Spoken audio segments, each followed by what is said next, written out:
Hi everyone, my name's Paul. Welcome to Plan Your Patch. Today what I thought I'd do is talk a little bit about how to grow bananas.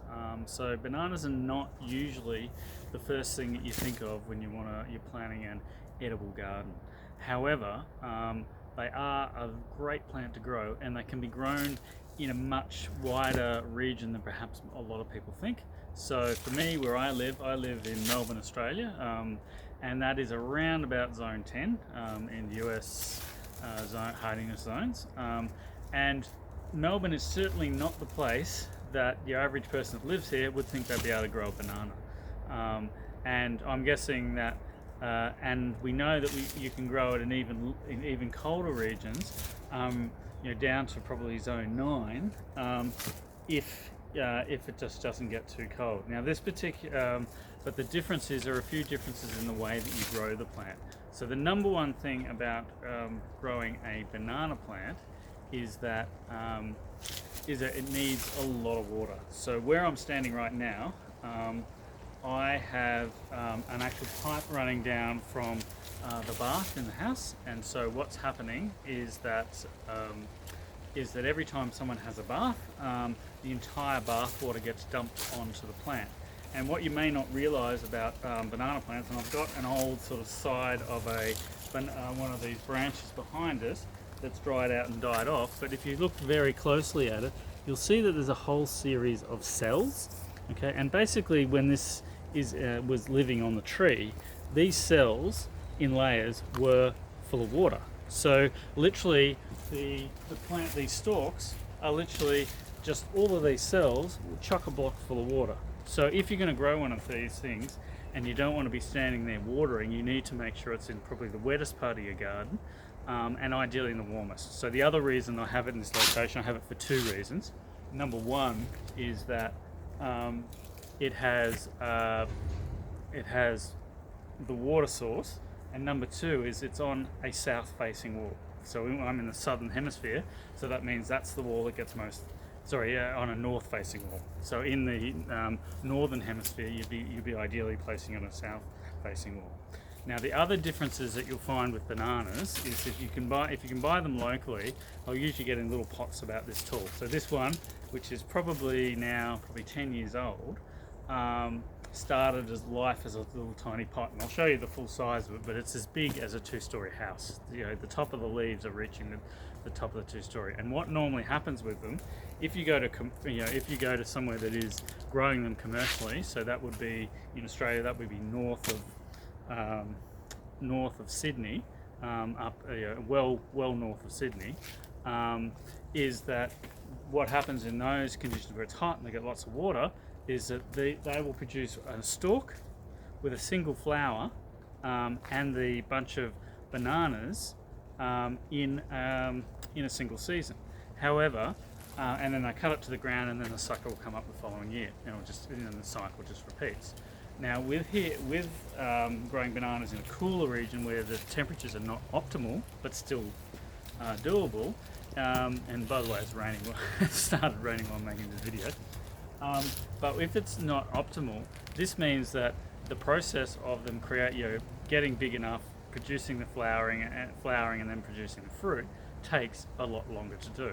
So basically, I don't think I saw fruit on this for about 3 years, and so you'll see that normally most commercial growers will just have the one stalk. Now in my case, that's not what I want. I want bananas every single year once it starts producing. So I leave many stalks on this particular tree and just cut them down as required. So what that means is over a few years now, it means I get bananas every year because I have stalks of different age, and they've usually got to get to 2 to 3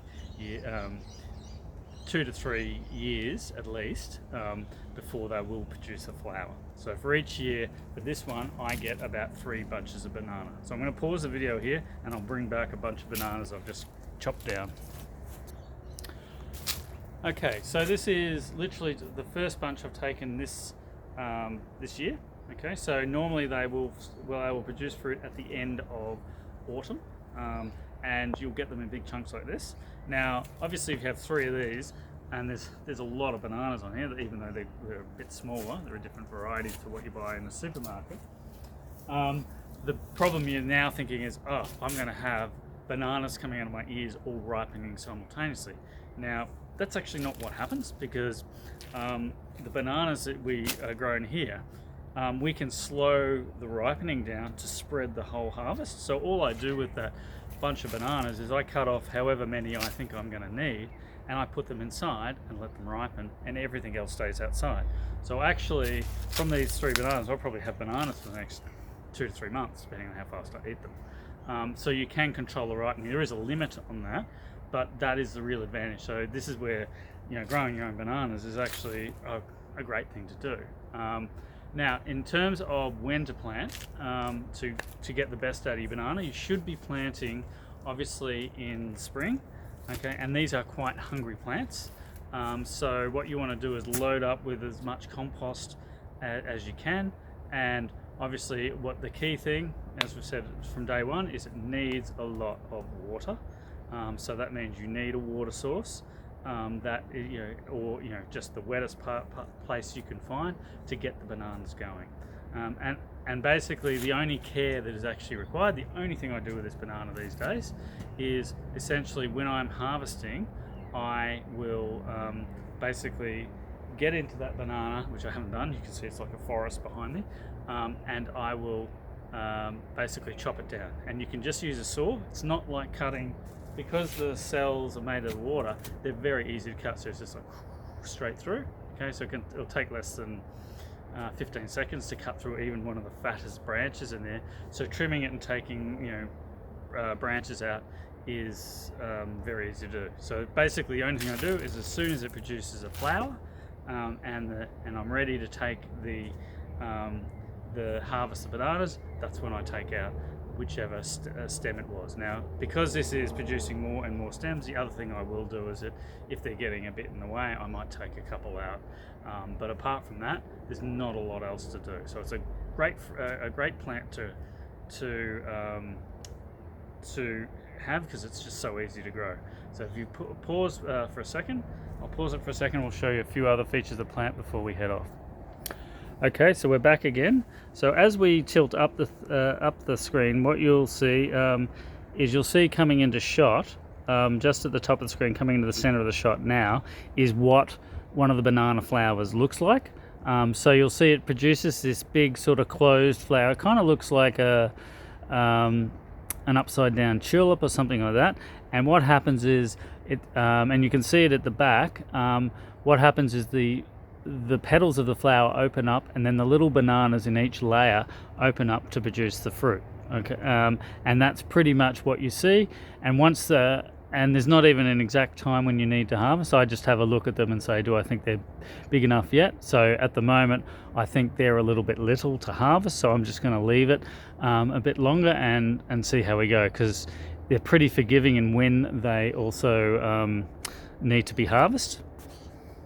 And finally, just a final shot so you can see how big this banana is. I can't even get it in a single shot, so you can see I'm zooming up, and that's the second story of the house, so they get quite tall.